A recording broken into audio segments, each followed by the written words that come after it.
आज के हमारे इस वीडियो का टॉपिक है what is chemical earthing and difference between normal and chemical earthing. मतलब आज के इस वीडियो के अंदर हम नॉर्मल अर्थिंग और केमिकल अर्थिंग इन दोनों में क्या अंतर होता है यह जानेंगे। इसके साथ साथ मैं आपको केमिकल अर्थिंग क्या होती है, इसकी कितने खर्चे आते हैं, यह केमिकल अर्थिंग को किस जगह पर किया जाता है, इसके साथ साथ केमिकल अर्थिंग से जुड़ी लगभग सारी बातें आज के इस वीडियो के अंदर मैं आपको बताऊंगा। और दोस्तों इसी के साथ में मैं आपको एक और पॉइंट बता दूं कि मैंने अर्थिंग के ऊपर ऑलरेडी 4 से 5 वीडियो अपलोड करके जिसके अंदर मैंने अर्थिंग कैसे चेक की जाती है, अर्थिंग का रेजिस्टेंस कितना होना चाहिए, अर्थिंग में हमें नमक कोयले का इस्तेमाल क्यों करते हैं, मतलब अर्थिंग से जुड़े कई सारे पॉइंटों को मैंने वीडियो के माध्यम से क्लियर करा है। अगर आप वो सारे वीडियो भी देखना चाहते हैं तो इसी वीडियो के डिस्क्रिप्शन बॉक्स में मैं आपको हमारी प्लेलिस्ट का लिंक दे दूंगा और साथ साथ आपको वीडियो के एंड स्क्रीन में भी प्लेलिस्ट का लिंक मिल जाएगा। पर दोस्तों आज के इस वीडियो के नाम केमिकल अर्थिंग के ऊपर बात करेंगे, तो वीडियो को स्टार्ट कर लेते हैं।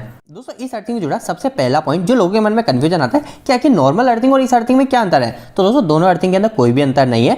हमारी जो नॉर्मल अर्थिंग होती है उस नॉर्मल अर्थिंग के अंदर हम सभी को पता है हम किसका इस्तेमाल करते हैं, सॉल्ट का जो कि नमक है, और साथ साथ हम चारकोल जो कि कोयला होता है, इन दोनों का हम इस्तेमाल करते हैं। जबकि हमारी जो केमिकल अर्थिंग होती है ना, इस केमिकल अर्थिंग के अंदर हम एक पाउडर का इस्तेमाल करते हैं जिसको हम कंपाउंड पाउडर के नाम से जानते हैं। दोस्तों जो कंपाउंड पाउडर होते हैं ये आपको दो तरीके के देखने को मिलते हैं।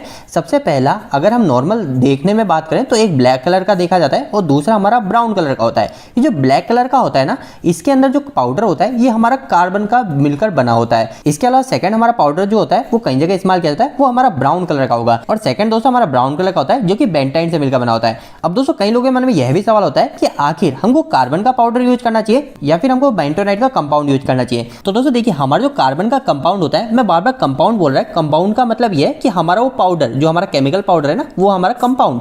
तो हमारा जो कंपाउंड कार्बन का जो ब्लैक कलर का होता है उसको हम नॉर्मल सतह पे उपयोग में ले लेते हैं। जो हमारी जैसे नॉर्मल जमीन है वहां पे हम कंपाउंड जो ब्लैक कलर का है उसको ले लेते हैं। पर हमारा जो बेंटोनाइट है इसका इस्तेमाल कहां किया जाता है, वो किया जाता है दोस्तों हमारी सूखी जगह पे। जो हमारी जो रेत है वो रेत पूरी की पूरी सूखी है। आपने देखा रेगिस्तान के अंदर हमारी रेत कैसी होती है, बिल्कुल सूखी सूखी, उसके अंदर कोई नमी नहीं होती। तो वहां पे हम ब्राउन कलर का बेंटोनाइट वाले पाउडर का इस्तेमाल करते हैं। इसके बाद में दोस्तों दूसरा सवाल जो कि कई लोगों के मन में आता है वो आता है कि आखिर केमिकल अर्थिंग किस जगह की जाती है, क्या हम नॉर्मल घरों में भी हमारे केमिकल अर्थिंग को कर सकते हैं। तो दोस्तों देखिए केमिकल अर्थिंग आप कहीं पे भी कर सकते हो, यानी आपके जो घरों के अंदर आप नॉर्मल अर्थिंग कर रहे हो, जो नमक और कोयले कर रहे हो, उसकी जगह आप केमिकल अर्थिंग को भी कर सकते हैं। इस केमिकल अर्थिंग के कई सारे फायदे हैं, जैसे कि सबसे पहला जैसे आपने जीआई पाइप का उपयोग किया है तो जीआई पाइप की जंग नहीं लगेगी। इसके अलावा जो आपकी केमिकल अर्थिंग होती है इसकी लाइफ लंबी रहती है। इसके साथ साथ हमारे केमिकल अर्थिंग जो होती है इसको आपको पानी भी कम डालना पड़ता है, यानी आपको नियत समय पर इसके जो मेंटेनेंस है वो मेंटेनेंस भी कम करना पड़ेगा। मतलब हमारी केमिकल अर्थिंग के कई सारे फायदे होते हैं। तो इन सभी फायदों को देखते हुए आप केमिकल अर्थिंग का उपयोग कहीं पे भी कर सकते हैं। फिर भी दोस्तों कई ऐसी जगह जहां पर हमको सिर्फ केमिकल अर्थिंग का उपयोग करना चाहिए, वहां पे हम नमक और कोयले का इस्तेमाल नहीं कर सकते, वहां पे हमको सिर्फ केमिकल अर्थिंग ही चाहिए। तो दोस्तों ऐसी कौन सी जगह होती है, तो हमारे जो पहाड़ी इलाके होते हैं या फिर हमारी जो पथरीली जमीन जहां पे होती है ना, वहां पर जितना हो सके आपको केमिकल अर्थिंग का ही उपयोग करना चाहिए। वहां पे आपको नमक चारकोल वाली अर्थिंग का उपयोग नहीं करना चाहिए। इसके अलावा दोस्तों कई लोगों के मन में एक और तीसरा सवाल ये होता है कि इसके अंदर हमारी जो इलेक्ट्रोड यूज की जाती है वो इलेक्ट्रोड क्या कुछ स्पेशल होती है क्या, उसके अंदर कुछ पाउडर होता है क्या। तो दोस्तों वो इलेक्ट्रोड कुछ भी नहीं होती है, वो सिंपल सा हमारा सॉलिड होता है। जैसे कि आपको पता है हमारे लोहे की रोड है वो सॉलिड है, बिल्कुल पूरा अंदर से ठोस, ऐसे ही हमारी वो इलेक्ट्रोड होती है। पर वो जो इलेक्ट्रोड होती है वो हमारे उसके ऊपर क्या मार्किंग रहती है। जैसे अब आप कोई कॉपर लेने जाते हैं, आप जीआई की, एल्यूमिनियम की किसी भी पत्ती लेने जाते हैं तो उसके ऊपर हमारी कोई भी मार्किंग नहीं रहती कि वो कितनी % शुद्ध है। पर हमारा जो इलेक्ट्रोड होता है वो हमारी कंपनी के द्वारा बनाए जाते हैं और साथ साथ उसकी मार्किंग भी की जाती है कि आखिर वो कितना % शुद्ध है, उसके अंदर क्या क्या चीजें उपयोग में ली गई है उसको बनाने के लिए, मतलब वो सारी चीजें उसमें मार्किंग रहती है। तो वो जो होता है वो हमारी उसको हम बोलते हैं अर्थिंग इलेक्ट्रोड। वो जो अर्थिंग इलेक्ट्रोड होती है वो हमारी स्पेशल अर्थिंग के पर्पज से बनाई जाती है। और हमारी जो केमिकल अर्थिंग होती है इसके अंदर सलाह दी जाती है कि आप अर्थिंग इलेक्ट्रोड का ही उपयोग कीजिए, आप नॉर्मल कॉपर की पत्ती को उपयोग ना कीजिए। अब दोस्तों इसके बाद में हमारे पास में दो मुख्य सवाल और बचते हैं। एक तो इसकी कॉस्ट कि आखिर इसको लगाने में हमारा कितना खर्च आता है, और साथ साथ कि आखिर इसके अंदर हमारा रेजिस्टेंस कितना रहना चाहिए। तो दो ये मुख्य सवाल रह गए। अब हम एक एक करके इनको भी देख लेते हैं। और दोस्तों इसी के बीच में कई लोगों के मन में अभी भी डाउट होगा कि आखिर हमारी जो केमिकल अर्थिंग होती है और वो नॉर्मल अर्थिंग होती है क्या वो बिल्कुल पूरी तरीके से एक जैसे की जाती है। तो दोस्तों मैं आपको वापस से कह रहा हूँ ये बिल्कुल एक ही तरीके से की जाती है। सबसे पहले आप खड्डा करेंगे, उस खड्डे के अंदर आप इलेक्ट्रोड को डाल देंगे। इलेक्ट्रोड को डालने के बाद में आपके पास जो हमारा जो केमिकल है, जो हमारा केमिकल पाउडर है, जो मैंने आपको बताया एक ब्लैक कलर का एक ब्राउन कलर का है। ब्लैक कलर का है जो वो हमारा कार्बन का है जो नॉर्मल जगह पे किया जाएगा, और दूसरा है ब्राउन कलर का जो बेंटोनाइट है जिसका उपयोग हम सूखी जगह, सूखी जहां पे रेत है वहां पे करेंगे।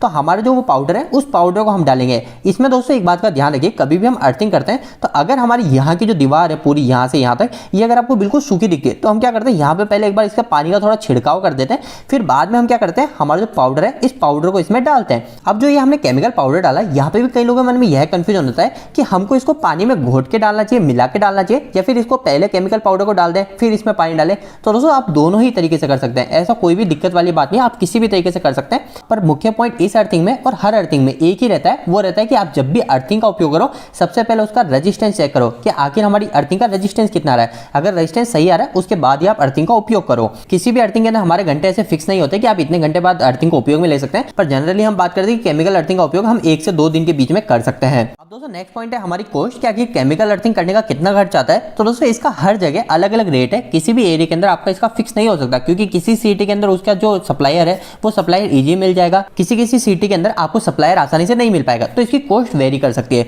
पर फिर भी अगर हम नॉर्मल किसी एक घर के अंदर केमिकल अर्थिंग खुद के बिहाव पे करना चाहते हैं, मतलब कि खुद हम सामान लेके आए और हम खुद करें, तो हमारे जो इसमें केमिकल होता है उस केमिकल की कॉस्ट आपको अराउंड 5 से 6 हज़ार रुपए के आसपास पड़ जाएगी। इसके अलावा अगर आप इलेक्ट्रोड की बात करें तो इलेक्ट्रोड भी आपको 2 से 3 हज़ार के बीच में मिल जाएगा। अगर हम यहाँ पे बात करें 3 मीटर की अर्थिंग की, 3 मीटर गहराई वाली अर्थिंग जो होती है, जो घरों में हम अधिकतर उपयोग में लेते हैं, हम उस अर्थिंग की बात कर रहे हैं। अगर आप वो अर्थिंग करते हैं तो आपका मैक्स टू मैक्स 7 से 8 हज़ार रुपए के नीचे ही आपका काम हो जाएगा, अगर आप खुद के बिहाव पे करते हैं। पर अगर आप किसी कंपनी की मदद से लेके यह काम करेंगे तो आपका वहां पे मिनिमम खर्चा 10 हज़ार से 11 हज़ार के आसपास आएगा, वो आपसे इससे भी ज्यादा रुपए ले सकता है। तो इस बात का ध्यान रखिए कि आखिर अर्थिंग का जो कॉस्ट है वो इससे कम ही आना चाहिए। अगर आप खुद कर रहे हैं तो आपका 7 से 8 हज़ार रुपए मैक्स टू मैक्स, और अगर आप किसी कंपनी से करवा रहे हैं, अगर आपकी 3 मीटर की अर्थिंग है तो आप ज्यादा से ज्यादा उनको 11 या फिर आपको उनको 10 हज़ार रुपए तक ही दे, इससे ज्यादा ना दे। और दोस्तों एक बात का यह भी ध्यान रखिए, जब आप अर्थिंग करवाएंगे आप उनसे नेगोशिएशन करेंगे तब वो आपको बोलेंगे कि हम हमारा बेंटोनाइट वाला पाउडर उपयोग में ले रहे हैं, कार्बन वाला पाउडर उपयोग में ले रहे हैं, इसलिए हमारी रेट कम नहीं हो सकती। तो दोस्तों ऐसा कुछ भी नहीं है, इन दोनों की जो कॉस्ट है उसमें कुछ ज्यादा डिफरेंस नहीं होता है, तो आप इसमें से कोई सा भी पाउडर का उपयोग ले सकते हैं। और जो मैंने आपको जो ये कॉस्ट बताई है,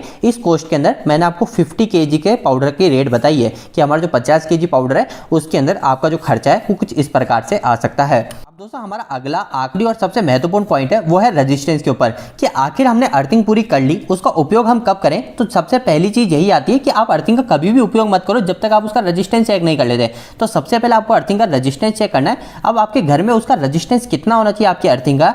तो दोस्तों हमारी जो नॉर्मल अर्थिंग है जो आप घर के लिए कर रहे हैं उसका रेजिस्टेंस आप मैक्स टू मैक्स 5 ओम लेके चलिए। इससे अगर ऊपर जा रहा है तो अगर आपने किसी कंपनी वालों को बोला है तो उसको बोलिए इससे कम कीजिए, और आप उनको बोलिए कि मेरे को मिनिमम 3 ओम रेजिस्टेंस चाहिए मेरे घर पे, इससे कम में मैं आपकी बात नहीं मानूंगा, क्योंकि हमारे घरों के अंदर 3 ओम मिनिमम रेजिस्टेंस होना चाहिए। और इसी के साथ साथ दोस्तों हमारा जो रेजिस्टेंस होता है वो हमारे उपकरण के साथ भी वेरी करता है। अगर हम हमारे ट्रांसफार्मर के न्यूट्रल के लिए अर्थिंग कर रहे हैं तो वहां पे हमारा जो रेजिस्टेंस है वो रेजिस्टेंस हमारा 1 ओम से नीचे होना चाहिए, तो इस बात का भी आप ध्यान रखिए। तो दोस्तों उम्मीद है कि आज के इस वीडियो के माध्यम से मैं आपको कुछ बेहतर जानकारी दे पाया हूँ। दोस्तों अगर आप आपके घर में केमिकल अर्थिंग को लगवा रहे हैं और आप इसके प्रोडक्ट ऑनलाइन देख रहे हैं तो मैं कोशिश करूंगा अगर कोई अच्छा और कम कीमत के अंदर प्रोडक्ट ऑनलाइन मिल जाता है तो मैं उसका लिंक इसी वीडियो के डिस्क्रिप्शन बॉक्स में दे दूंगा, आप वहां से जाके उस प्रोडक्ट को चेक कर सकते हैं और उपयोग में ले सकते हैं। दोस्तों आपको आज की मेरी ये मेहनत कैसी लगी, इस वीडियो को लाइक करके जरूर बताइएगा। अगर आपको कोई भी सवाल इस वीडियो के प्रति या फिर इलेक्ट्रिकल से जुड़ा है तो आप मुझे नीचे कमेंट बॉक्स में कमेंट करके पूछ सकते हैं। इलेक्ट्रिकल की वीडियो से आप हिंदी में देखना पसंद करते हैं आज हमारे चैनल को सब्सक्राइब कर लीजिए। आज के लिए इतना ही, धन्यवाद।